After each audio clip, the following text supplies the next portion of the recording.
Don't be dramatic, honey, his sister smirked over the speakerphone. If he wanted you, he wouldn't have picked you last. Be grateful you even got a ring. 2 beats of silence lodged in my throat like glass. The apartment hummed with the refrigerator's soft growl, the cheap ceiling fan clicking like a metronome counting down my patience. My chest felt tight, like someone cinched a ribbon behind my ribs and pulled until breathing became a negotiation. I stared at the velvet ring box on the table, sparklet by a slice of afternoon sun, like it could answer for him. Like it could apologize. Hy everyone my name is Lake in peace. I had convinced myself that silence keeps love safe. I was wrong. I tell stories for a living, weddings, commercials, little films that make strangers feel seen, but I missed the signs in my own frame. The night he proposed, I felt a clean, uncomplicated joy. Today, I feel static everywhere. It started with the ping, one simple notification while I was editing color on a bride's veil. I glanced at my phone and saw it. My fiancé, Liam, posted on his feed after months of barely posting. He was laughing, sprawled on a leather couch. And on his lap, comfortably like a memory that never packed its suitcase, sat his ex.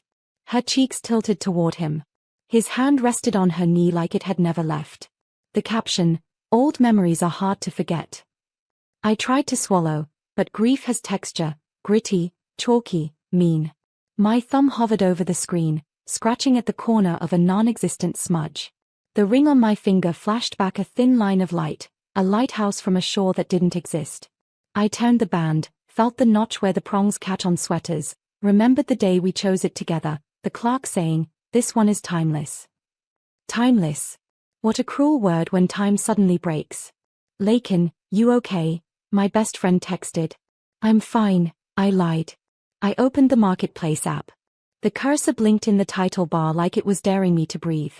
My pulse timed itself to that blink. I set the velvet box on a plain white background, the kind I use for product shoots, and took a photo, clean, bright, undeniably real. Title, "Engagement Off." Ring for sale, make an offer. My hands shook, but steadiness is a choice, too. I added the carrot, the cut, the clarity. I added our story without saying a word. I hit list. The post whooshed into the world. And then my phone lit up with a name I didn't expect, claws already in her throat, the screen screaming before she did. His, calling. Her mother's voice cracked through the speaker before I could even inhale. "Lakin, what have you done?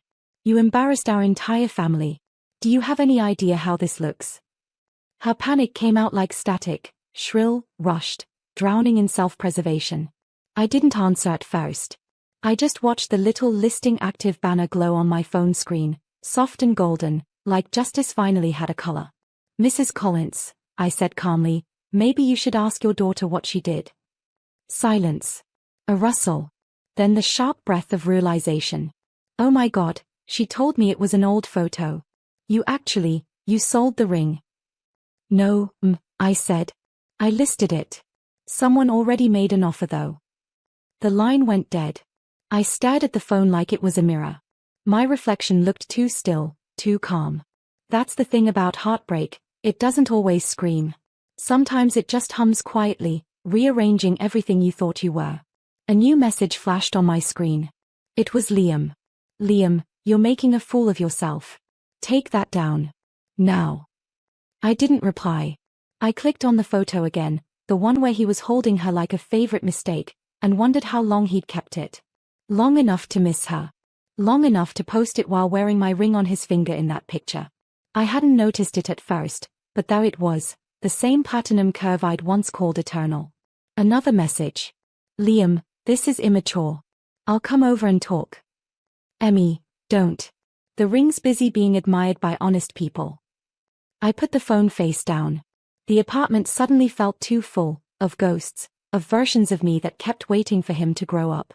Outside, rain started ticking against the balcony glass, steady and rhythmic, like applause from the universe. And then, another buzz. My post had reached the local trending tab. Over 200 shares. A comment read, "Good for you, girl. Sell it. Freedom's worth more than a diamond." I smiled for the first time in weeks. And somewhere across town, he was about to break something that wasn't mine anymore. By morning, My phone was a battlefield, missed calls, texts, and screenshots from mutual friends who had seen the listing before it disappeared from the feed. "Bro, is this about you?" One of his buddies had commented under the post before it went viral. Someone else added, "Old memories can stay in the past and be pawned, apparently." I sat at my kitchen counter, coffee in hand, scrolling through chaos like a quiet spectator at my own trial. My reflection in the darkened screen looked like a stranger who'd finally stopped explaining herself. Then came the knock. 3 sharp raps, impatient. I knew that rhythm. I didn't move. The knocking grew harder. "Lakin, open the door."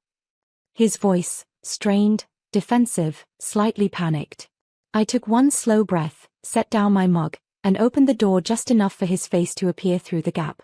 He looked exhausted, jaw clenched, eyes wild from a sleepless night.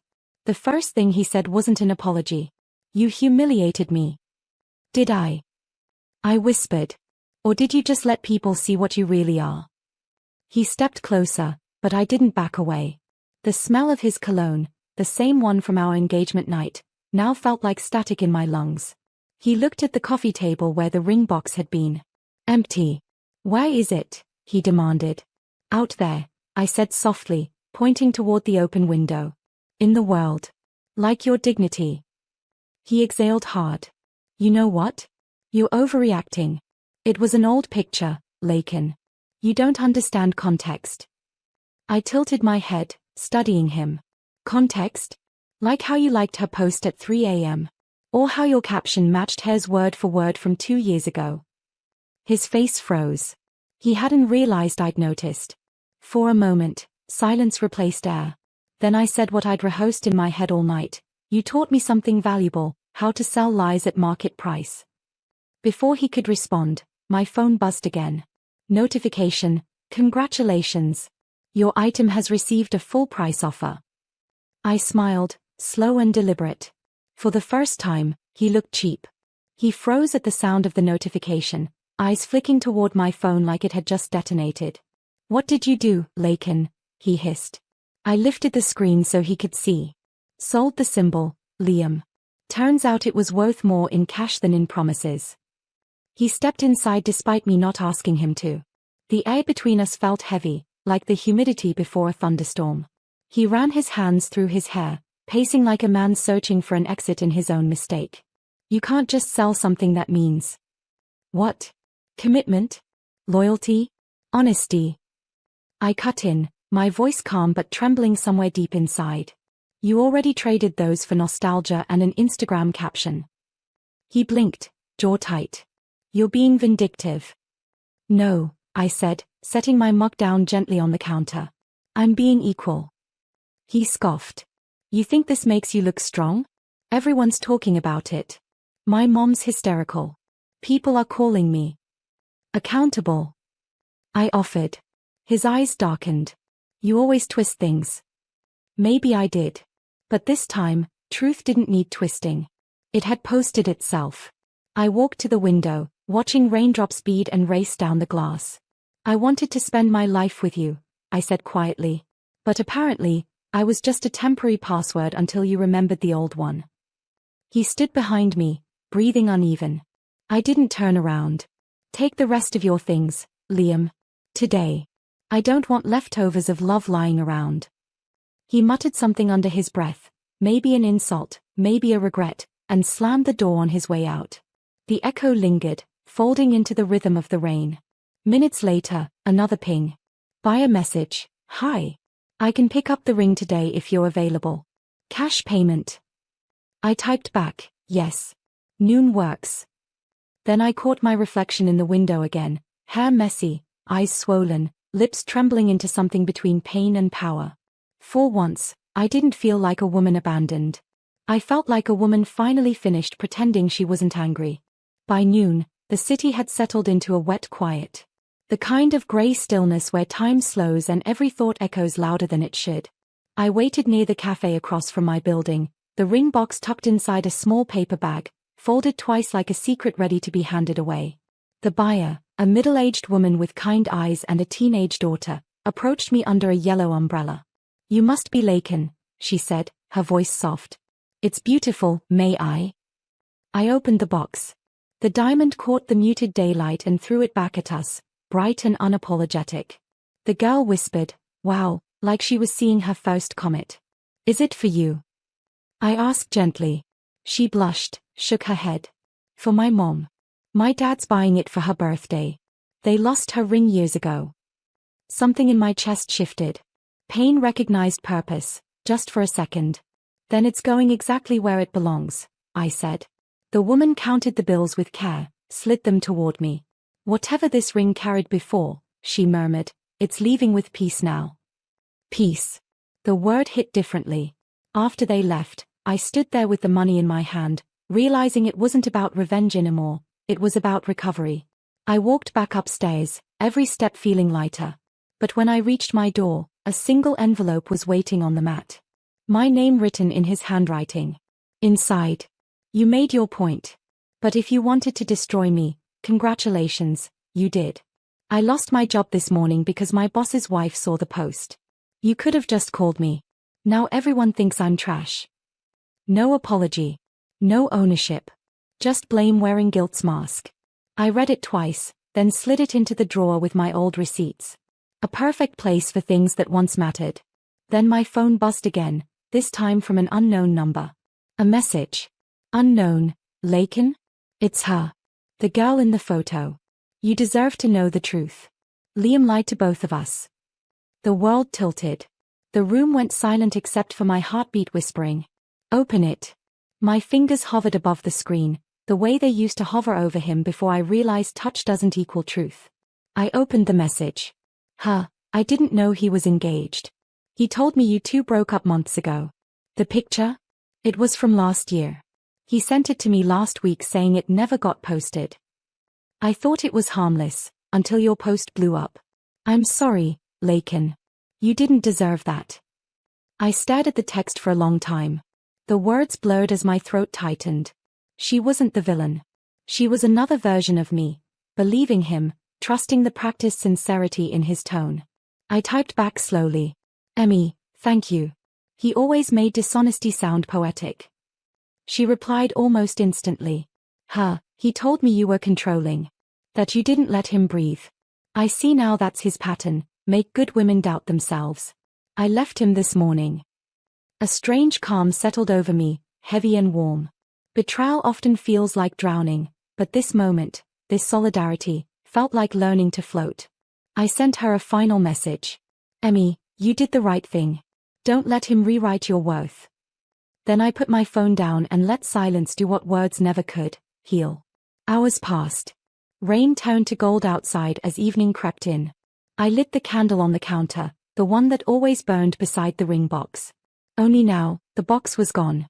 The flame wobbled, casting one flicker of reflection across the framed photo of us at the beach. I lifted the picture, studied our smiles. Two people pretending love was enough. Then, with a slow exhale, I slid the photo into the same paper bag where the ring had been. Tied it shut. It was strange, letting go doesn't always feel dramatic. Sometimes it feels like breathing for the first time without someone else's hand on your lungs. And just as I exhaled that thought, my phone buzzed again, this time, with a notification from a news alert. Trending, local post about broken engagement inspires thousands, ring for sale woman becomes symbol of self-worth. My hands trembled. My story had found its own audience. I scrolled through the article, my heart alternating between disbelief and relief. The headline photo was mine, the same ring image I'd taken on the kitchen table. Except now, beneath it, the caption read, "When pain turns to power." My inbox overflowed with messages from strangers. Women, men, even one from a jeweler offering to appraise the story, not the diamond. One woman wrote, "Thank you for reminding me that self-respect is priceless." Another said, "Your courage made me return the ring I kept hidden in a drawer for 5 years." I didn't cry. I just stared at the screen, realizing something subtle but irreversible. The narrative no longer belonged to him. It belonged to every person who'd been told to just forgive and move on. Then my phone rang again. Liam. I let it ring out once, twice, 3 times, until silence folded over it like a curtain. A moment later, a voicemail pinged. I pressed play. "Lakin, please." I saw the article. My boss wants to meet. They're threatening to suspend me for public misconduct. You have no idea what you've done to my life. I'm begging you to fix it, delete it, or call someone, or something. I can't lose my job over a stupid mistake. His voice cracked on stupid mistake. I stared at the blinking play symbol, his voice still echoing faintly in my head. Once, that sound could melt me. Now, it just sounded small. I walked to my desk, took out an envelope from the drawer, the one where his first letter still sat, the "You destroyed me" one. I placed this new note beside it, folded both together, and slipped them into a showbox. The box where I used to keep love letters. This time, it held lessons. Then I wrote a short post under the trending thread. Sometimes, closure doesn't come in private. Sometimes, it needs light to disinfect the wound. Within minutes, it hit 10,000 likes. The world wasn't mocking me anymore. It was listening. And for the first time, I felt that rare, quiet kind of revenge, the one that doesn't burn bridges. It just outshines them. By the next morning, the storm had passed, outside and inside. The air smelled like wet pavement and second chances. I sat on the balcony, coffee in hand, watching sunlight crawl slowly up the edges of the buildings like forgiveness arriving late but steady. My story had gone viral. People were calling me the ring girl, some with admiration, some with judgment, but it didn't matter. For once, I wasn't defending myself in someone else's narrative. I was living mine. A text came through. Unknown number again. The ex he just texted me. Said he's going to therapy. Said you broke him. I smiled faintly. Emmy, maybe breaking is the only way some people finally look at their pieces. I placed the phone down. Across the balcony, the neighbor's little boy was blowing bubbles, laughing as they floated away and doused in sunlight. I thought about how fragile they looked, how they existed only for a few seconds but reflected the whole sky while they lasted. Maybe love was like that. Maybe that was okay. I went inside and opened my laptop. The money from the ring had cleared. I transferred part of it to a new account labeled Beginnings Fund. Then I clicked open a blank document and typed. Title, When Closure Costs a Diamond. It would be my first personal short film. Real. Unfiltered. Human. Halfway through writing the opening monologue, my doorbell rang. A delivery, flowers. No note. Just a white card that read, "You deserved honesty." The handwriting wasn't his. It was hers. I placed the bouquet in a glass jar, not a vase. Vases are for display. Jars are for keeping things real. As the light shifted across the room, I realized I hadn't thought about the ring once that day. Or him. Only about what came next. Because sometimes revenge isn't destroying what hurt you. It's rebuilding yourself so beautifully that the past can't recognize you anymore. I took one last sip of my coffee, opened the window wide, and whispered to the air, "Thank you for teaching me goodbye." And just like that, the story was